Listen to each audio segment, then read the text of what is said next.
We already know that COVID-19 is changing people's life worldwide in many ways.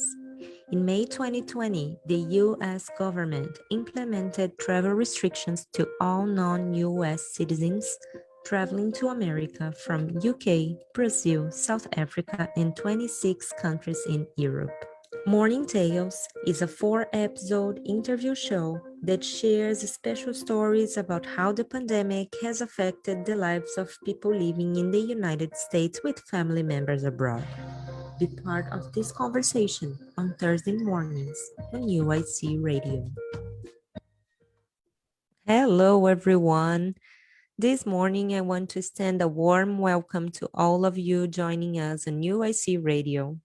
Every Thursday morning, we gather together to chat, have conversations, and tell stories. Our special guest today is Danielle Mosey.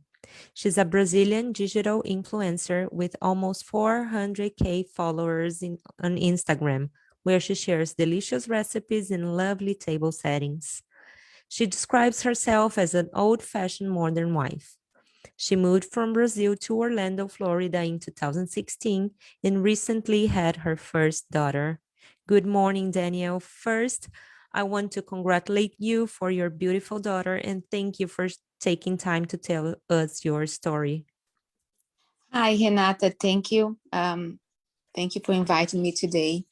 It is a Okay. pleasure for me to be here, and thank you. Thank you for the invitation. You're welcome. So, in the best of times, preparing for labor and delivery is both exciting and nerve-wracking. But if you'll be giving birth during the global coronavirus pandemic, you may be feeling more stressed and apprehensive than joyful. How was your experience of giving birth to your daughter in the middle of a pandemic? It was a little bit nerve-wracking, a challenge for me. Giving birth itself was already terrifying for me since it was my first child. I was in a foreign country without close family. Imagine it all in the middle of a pandemic. It was very difficult during the prenatal care because I couldn't see the doctor as much as I would like. You know, first pregnancy, we get a little bit insecure most of the time. And every time I had to go alone to the visit because my husband couldn't go inside with me. Now all the rules, they changed everything. So every time I had to go alone, I have to face it alone. I remember one time I went to the to do this how can I say ultrasound, and they couldn't find the right foot of my baby, and I had to face it alone. I was desperate without my husband, but then they realized she was set on her feet, and it was okay. Thank God. And I was afraid to get infected. I was afraid my husband would get infected and that he wouldn't be able to stay with me during the delivery. So many issues, you know. It was a little bit hard for me during the prenatal, being in another country and not having my mom here, you know, especially this time, you know, you see her crying now. If I had my mom here, she would be helping me. Not having my mom here at the beginning was a nightmare. Yeah, we all know how good it is to have a support person on the first days with a newborn at home, especially the grandmothers. And so, how did you feel being away from your loved ones and not being able to have them in this so important moment?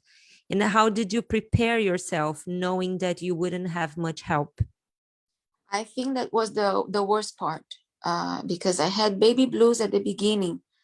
Every day around dusk, I started to feel the sadness, loneliness, and not having her here to help me, not as a physical help, but a supportive, you know, being here with me to help me in every aspect was a little bit difficult, was a nightmare for me. But thank God we learned to be parents, my husband and I, every day, each day. It was better, and at the end, everything turned out great. I prepared myself, cooking, freezing, for 1 month ahead, because I knew I couldn't have this help. So I prepared everything before. Um, thank God I have friends who helped me too, coming here, staying with me a little bit during the day, bringing me food and whatever I needed. And it was at the end, everything turned fine.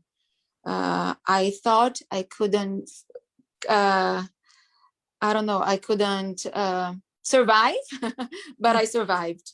Yeah, we always survive. Yeah. And which alternatives did you find to get closer to your parents and to share your daughter growth with them? Talking by phone, by FaceTime. Every day I call my mom and I show my parents, my family in Brazil, my relative.